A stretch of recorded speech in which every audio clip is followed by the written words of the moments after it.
Hello, this is Matt on the Moon Lambo channel. In this latest Moon Lambo Hot Jam, I'm going to share with you the latest from Attorney John Deaton, where he tears the SEC a new one for ignoring legal precedent. You'll see exactly what I'm talking about in just a moment, but it certainly includes a number of things, not the least of which is how XRP co-creator, Jed McCaleb, seems to have skated by the SEC's attention.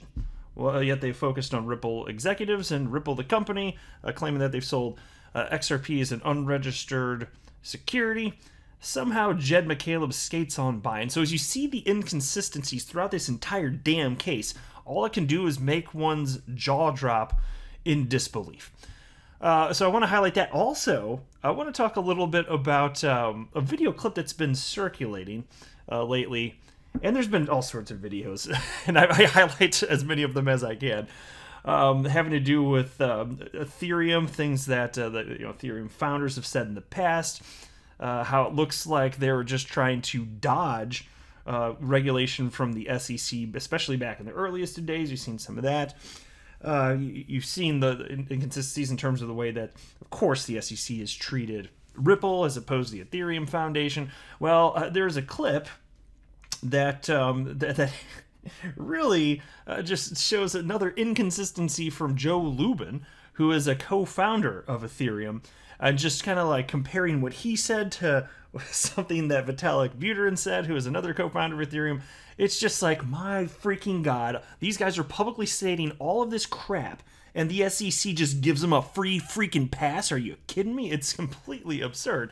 Because, and I'll tell you here, this right at the outset of the video, like the Ethereum Foundation was dumping their ether at the all-time high of the last market cycle. They were dumping it by the boatload, and they made a crazy amount of money. I'll tell you just how much. But I do want to be clear at the outset, I do not have a legal or financial background of any kind. I am not offering legal or financial advice, and you definitely should not buy or sell anything because of anything that I say or write.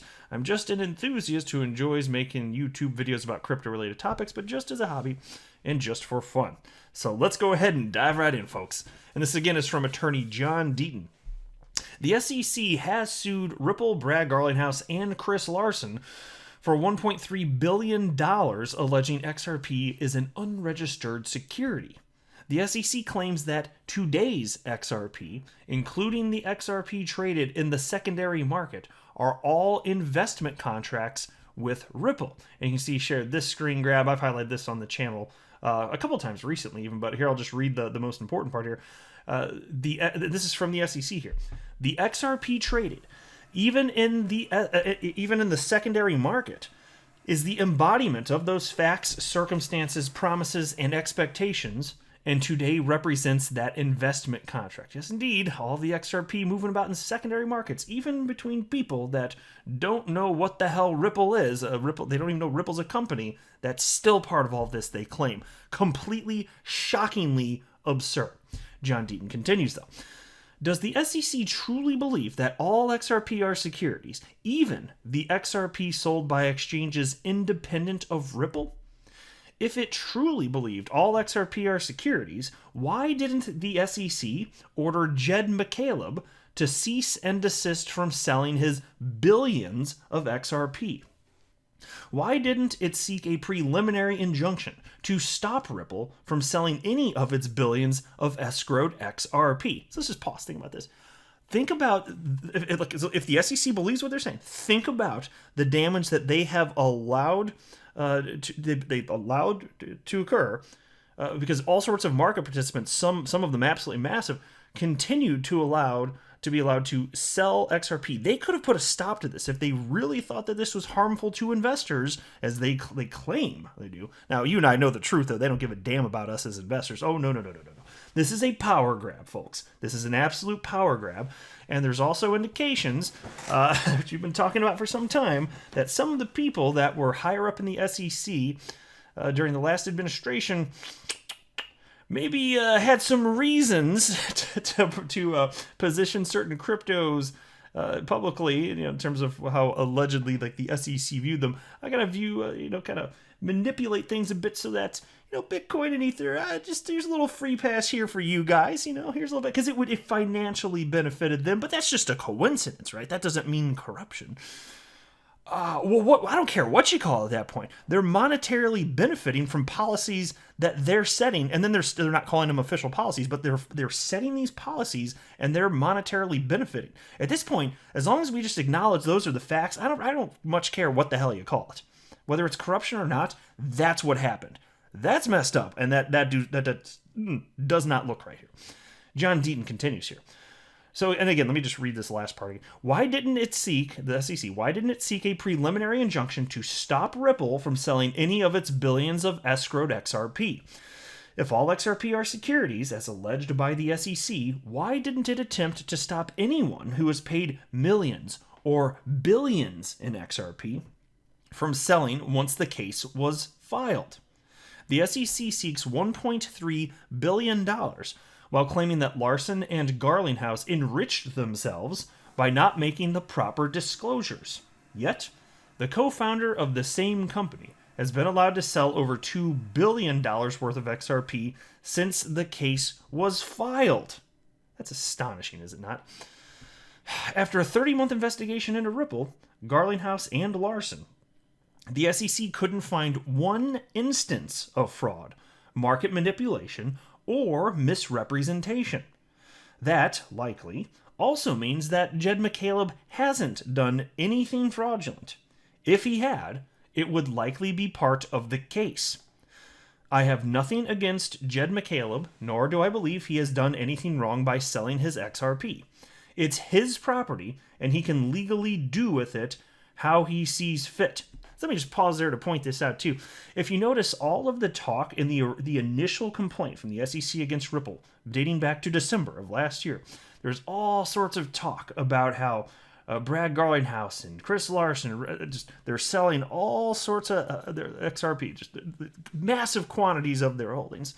And again, never an allegation that this is fraudulent, but that was done to rile up you. That was the intent, to rile up you listening to this as an XRP holder. And it worked for some. Some people did get riled up, and it never made a damn bit of sense to me. Because whether or not Brad Garlinghouse is selling his XRP has no impact on me. Well, first of all, it's none of my damn business. But in terms of volume, it's an insignificant amount of global volume. Of course it's not going to impact. So what the hell do I care if Brad Garlinghouse is selling his freaking XRP? I don't care when Jeff Bezos sells his Amazon stock. Why the hell would I care? It's just an asset that he owns. And so this was done. The reason that they talked about it so much, even though it had no legal bearing on the case, none, zero, because there's no claim of fraud, they did it to rile up you listening to this. And some people kind of took the bait on that. I did not. I was like, because I knew that Brad Garlinghouse had sold XRP. I made a video about that about 6 months prior. And I was like, I don't care. I tackled that head on. I was like, here's the reasons I don't care. It's none of my damn business. Seriously, whatever XRP you hold, I don't care. Maybe it's part of your compensation package for coming on board Ripple, however you got it. I don't care. It doesn't make a damn bit of difference to me. I still have my opportunity. And I don't have some sort of vested interest in Ripple, the company, as a result of me holding XRP. So why would it make any logical sense for me to be emotionally offended by him selling? It just never made a lick of sense. And then similarly, Jed McCaleb, I'm like, okay, well, you know what? We wouldn't have this opportunity that we have because XRP wouldn't exist without that man. So whatever you think about him, just recognize that we wouldn't even have XRP. He's the man that came up with the idea for it. And then he and Arthur Brito and David Schwartz created it. So I just don't, I'm just trying to take the adult approach about this. And I'm recognizing, other people getting rich doesn't mean I can't get mine too, okay? And that's true for everybody listening to this. John Deaton continues. I bring up his $2 billion in sales. Again, referencing Jed McCaleb. I bring up his $2 billion in sales since the lawsuit, only to show how ridiculously inconsistent the SEC is. I'm not capable of looking up Jed or any other sales of XRP or making those calculations. I asked Leonidas, who by the way runs XRParcade.com, I asked Leonidas to calculate the sales for me. He graciously agreed, and he has produced a video demonstrating how he calculated the transactions. My focus is on the outrageous claims made by the SEC and how these absurd and inconsistent claims are hurting individual XRP holders, the vast majority of whom use the underlying technology for non-investment reasons. The SEC doesn't even have jurisdiction over non-investment use. By the way, that's a point, I don't know if that gets brought up enough, but damn, John Deaton is like hitting the, like, the SEC is claiming jurisdiction over things for which it does not have jurisdiction. So that's one example right there. Again, he writes, the SEC doesn't even have jurisdiction over non-investment use. Oh, absolutely true. They also don't have jurisdiction over XRP sales that occurred completely outside of the United States, but that's not stopping them either, right? It's like, no, it is ours. You freaking asshats at the SEC. You are an army of asshats. Go away. Knock it off. That's a bad SEC. John Deaton continues now. A small percentage of XRP holders hold XRP in a retirement account through iTrust Capital. And by the way, this really burns my biscuits. Listen to where they're talking about iTrust Capital here. These XRP holders can't sell, trade, or convert their XRP. It's been frozen because of the overboard allegations related to the token XRP itself. The Howey court never said oranges were securities. In Telegram, the court declared the digital asset itself is never the security. But for some reason, the SEC is intentionally choosing to ignore legal precedent. In the meantime, billions of XRP can be sold by some, while the individual holder is literally left holding the bag. Incredible. I love these threads from John Deaton. You can tell the passion and the fire behind all this. I love highlighting this. By the way, if you haven't done so, go subscribe to his YouTube channel, Crypto Law TV. Just type in Crypto Law TV, I think no spaces. It'll pop right on up. Pure fire here, my friends. Now take a look at this, and shout out to Wheezy on Twitter. He is on Twitter at NerdNationUnbox. Wheezy here. Tagged me along with some others within the community. And there's this video clip. It showed, I'm not going to actually play the clip. You can see here's Joe Lubin, and he was speaking. So there was an interviewer, and the interviewer notes that the Department of Justice is looking into price manipulation of cryptocurrencies, including Ether, and asks for Ethereum co-founder Joe Lubin's thoughts on this. Lubin then says that they're just a software company focusing on building technology on the Ethereum blockchain and that they don't focus on the price stuff, right? Well, the video then cuts to a clip of Vitalik Buterin, another Ethereum co-founder, talking about how he persuaded the Ethereum Foundation to sell 70,000 Ether at the top of the last bubble. And there's a whole article here about, and I've talked about this before, but it's worth repeating. I don't feel like I need to read the whole article, but I just wanted to point this out.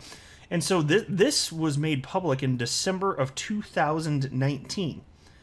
And it's just astonishing. So Vitalik convinced the Ethereum Foundation to sell 70,000 ETH when the price was at its then all-time high, somewhere around $1,400, which of course is less than it's worth today, but that's not the point. It then cratered back down. In fact, when this article about it was published, I think they cited in this article that Ethereum was worth, here we go, $144.09, just a couple years ago. $144. So look, you got to kind of sit here and wondering, like, when it comes to all this stuff, and I think, and I'll tell you what, Joe Lubin, he's given Ripple a hard time for selling their XRP, a very hard time. And here they're dumping 70,000 ETH at the $1,400 mark, the top of the bubble. They knew it was a bubble too, because they're not freaking idiots. And that brought them in a cool $100 million. And Vitalik Buterin was bragging about how it just like doubled their runway effectively.